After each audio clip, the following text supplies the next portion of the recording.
안녕하세요. 주와 말씀의 교회 매일 묵상입니다. 오늘은 마태복음 8장 1절부터 4절까지의 말씀 함께 묵상하며 하나님의 은혜 나누도록 하겠습니다. 우리가 지난 시간까지 예수님의 산상수훈에 대해서 살펴보았죠. 지금 마태복음 5장부터 7장까지 기록된 예수님이 전하신 1년의 설교였습니다. 예수님은 이렇게 진리의 말씀을 많은 사람들에게 전하신 후에 산에서 내려오셨고요. 그리고 오늘 말씀처럼 수많은 무리가 예수님을 따르게 되었습니다. 근데 오늘 본문 말씀을 보면 그 중에 한 나병 환자가 예수님께 나와왔던 거죠. 마태복음 8장 1절과 2절입니다. 예수께서 산에서 내려오시니 수많은 무리가 따르니라. 한 나병 환자가 나와 절하며 이르되 주여 원하시면 저를 깨끗하게 하실 수 있나이다 하거늘. 그런데 당시 나병 환자가 예수님께 나온 것은 당연한 일이 아니었습니다. 우리는 복음서를 보며 수많은 병자들이 예수님께 나오고 특별히 이제 나병 환자들이 예수님께 나오지 않았습니까? 그래서 우리는 그 말씀을 보며 나병 환자가 예수님께 나와갖고 고침을 받았나 보다. 어떤 면에서 당연한 일로 생각을 하겠지만 그러나 그렇지 않았습니다. 당시 나병 환자들은 감염의 위험뿐만 아니라 부정한 자로 역임을 받았고 또 나병 환자들과 접촉된 사람들은 의식법적으로 부정한 자가 되었기 때문에 이들은 사회에서 철저하게 격리되었습니다. 그래서 나병 환자들은 사람들에게 함부로 나아갈 수 없었고요. 사람들도 나병 환자들을 피했던 거죠. 즉, 이들은 육신의 질병으로 인한 고통뿐만 아니라 사회적으로도, 정신적으로도 고립되어 있었습니다. 그런 고통을 당했던 거죠. 그러나 오늘 예수님은 이 일을 어떻게 대하십니까? 예수님은 그분께 나오는 이 나병 환자를 피하지 않으셨던 거죠. 오히려 그를 맞아주셨고 또 고쳐주셨습니다. 오늘 우리가 본 2절과 3절 함께 다시 볼까요? 한 나병 환자가 나와 절하며 이르되 주여 원하시면 저를 깨끗하게 하실 수 있나이다 하거늘 예수께서 손을 내밀어 그에게 대시며 이르시되 내가 원하노니 깨끗함을 받으라 하시니 즉시 그의 나병이 깨끗하여진지라. 특별히 오늘 본문 말씀처럼 예수님은 이 나병 환자를 고쳐주셨을 때 손을 대심으로 고쳐주셨습니다. 그런데 사실 예수님은 그렇게까지 할 필요가 없으셨습니다. 왜냐하면 우리가 이후에 곧바로 나오는 예수님이 백부장의 한 종을 고쳐주신 사건에서는 단지 말씀만으로 그 종을 고쳐주셨습니다. 그래서 이것처럼 예수님은 단지 말씀만으로만 이 나병 환자를 충분히 고쳐주실 수 있었던 거죠. 그리고 어떤 면에서 당시 나병 환자 접촉하는 것을 철저하게 금지했기 때문에 예수님이 다른 사람들이 보는 가운데 굳이 이 나병 환자를 만지실 필요가 없으셨던 것입니다. 그러나 예수님은 어떻게 하셨을까요? 이 나병 환자에게 손을 대셨던 거죠. 그리고 이는 예수님께서 그를 고쳐주셨을 뿐만 아니라 하나님이신 그분께서 어떤 분이신지를 우리에게 드러내 보여주신 하나의 계시적인 행동이었던 것입니다.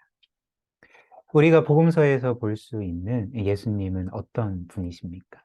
예수님은 공생애 가운데 사람들을 어떻게 대하셨을까요? 예수님은 우리의 죄와 영적인 더러움과 연약함과 불완전함으로 인해서 우리를 내치시는 분이 아니십니다. 우리를 멀리 하시고 우리를 피하시는 분이 아니십니다. 예수님은 너무나도 거룩하신 하나님이시기 때문에 죄인인 우리를 역겨워하시거나 내치시지 않는다는 거죠. 도리어 복음서에 기록된 예수님은 우리를 어떻게 대하셨습니까? 죄인들을 어떻게 대하셨을까요? 일단 예수님은 죄인들인 우리를 위해서, 우리를 구원하시기 위해서 우리에게 먼저 찾아오셨습니다. 즉, 성육신 사건인 거죠. 그 영광의 하나님, 거룩하신 하나님께서 사람이 되셔서 죄인들인 우리, 죄로 인해 불결해진 우리에게 먼저 찾아오셨다는 것입니다. 그리고 예수님은 이 세상에서 33년 동안 사시면서 그분이 먼저 죄인들을 찾아다니셨던 거죠. 그리고 죄인들이 그분께 나아올 때 그것을 결코 막지 않으셨습니다. 오히려 모든 이들을 영접해 주셨던 거죠. 그리고 그 예수님은 죄인들을 영접해 주셨을 뿐만 아니라 그들의 죄를 용서해 주시고 깨끗하게 해 주셨죠. 그렇다면 예수님은 어떻게 그렇게 하실 수가 있으셨을까요?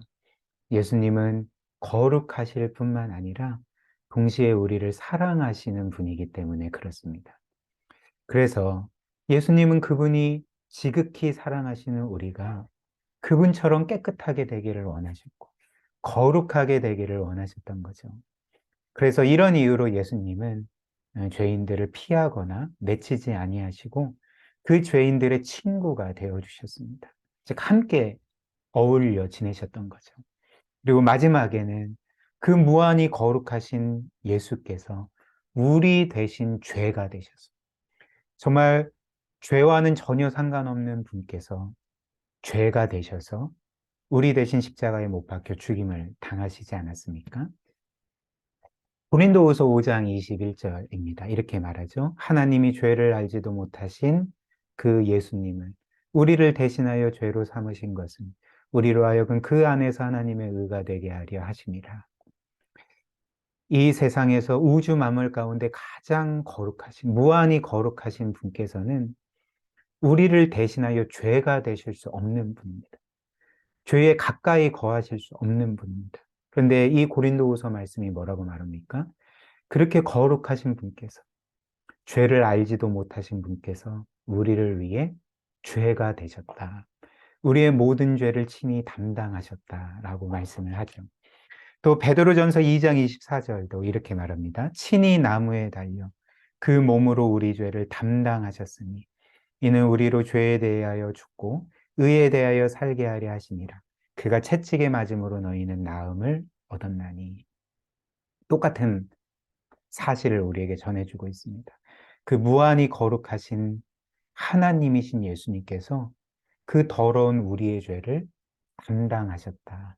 자기의 죄와 같이 껴안고 우리를 대신하여 죽으심으로 우리에게 그 영원한 생명을 안겨주셨다. 말씀을 하고 있는 것입니다. 우리는 보통 예수님에 대해서 이렇게 생각하기가 쉬울 것 같습니다. 예수님은 너무나도 거룩하신 분이기 때문에 죄인인 우리는 감히 예수님께 나아갈 수 없어. 예수님은 반드시 죄인인 우리를 싫어하실 거야. 우리를 혐오하실 거야. 우리를 내치실 거야. 라고 생각하기가 쉽습니다. 그러나 성경이 우리에게 알려주는 사실은 결코 그렇지 않다는 거죠. 우리가 방금 본 말씀처럼 우리의 모든 죄를 대신 짊어지시고 우리 대신 죄가 되신 분께서 우리에게 죄가 있다는 이유로 우리를 내치시겠습니까? 그렇지 않죠. 그분의 보혈로 우리를 깨끗하게 씻으신 분께서 우리에게 죄가 있다는 이유로 우리를 내치시지 아니하고 언제든지 늘 죄인인 우리에게 나에게 나오라, 나에게 오라라고 말씀하시는 분이 그리고 그렇게 우리가 나아갈 때 우리를 영접해 주시는 분이 안아주시는 분이 우리 예수님인 것입니다. 이를 믿고 기억할 때 우리는 언제든지 예수님께 나아갈 수가 있는 거죠. 또한 이 복음의 사실은 우리가 거룩하게 살아야 될 강력한 이유가 됩니다. 우리를 이처럼 사랑하시는 예수님께서 정말 무한히 거룩하신 분이라면 그리고 우리의 거룩함을 위해서 우리가 거룩하게 되도록 만드시기 위해서 그분의 생명을 내어주셨다면 그리고 우리가 거룩하게 살 때 그것을 그 어떤 것보다도 기뻐하신다면 우리는 마땅히 거룩한 삶을 살아야 하지 않겠습니까? 그리고 예수님께서 죄인인 우리를 위해서 죽으심으로 우리가 영원히 하나님께 받아들여지고 또 하나님의 자녀가 되었음을 기억할 때 우리는 더 이상 두려움 때문에, 즉, 내가 거룩하지 않으면 나는 버림을 받을 거야 라는 그런 생각으로 우리는 거룩해지려고 하지 않게 됩니다. 혹은 우리는 교만 때문에, 즉, 나는 저 죄인들과 다르다. 하나님은 거룩하게 산 나를 잘 대우해 주셔야 돼 라는 생각으로 거룩해지려고 하지도 않게 됩니다. 도리어 우리는 복음을 기억할 때 이렇게 말하며 거룩을 위해서 애쓰게 되는 거죠. 거룩하신 예수님께서 죄인인 나를 위해 죽으셨고, 하나님은 나를 사랑하셔서 그 외아들을 나를 위해 아낌없이 내어주셨다.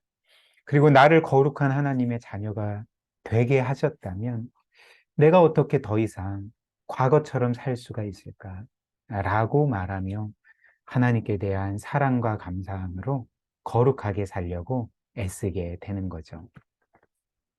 우리 오늘 말씀 기억하며 함께 기도할까요? 죄인인 우리를 내치지 아니하시고 오히려 지극히 사랑하시고 긍휼히 여기시는 우리 예수 그리스도께 늘 담대히 나아가도록 그런 믿음과 은혜 주시도록 함께 기도하고요. 또 우리에게 베풀어 주신 이 놀라운 하나님의 사랑을 기억하며 거룩한 하나님의 자녀로 하나님이 거룩하신 것처럼 우리도 거룩한 삶 살아가게 해달라고 시간 함께 말씀 기억하며 기도하도록 하겠습니다.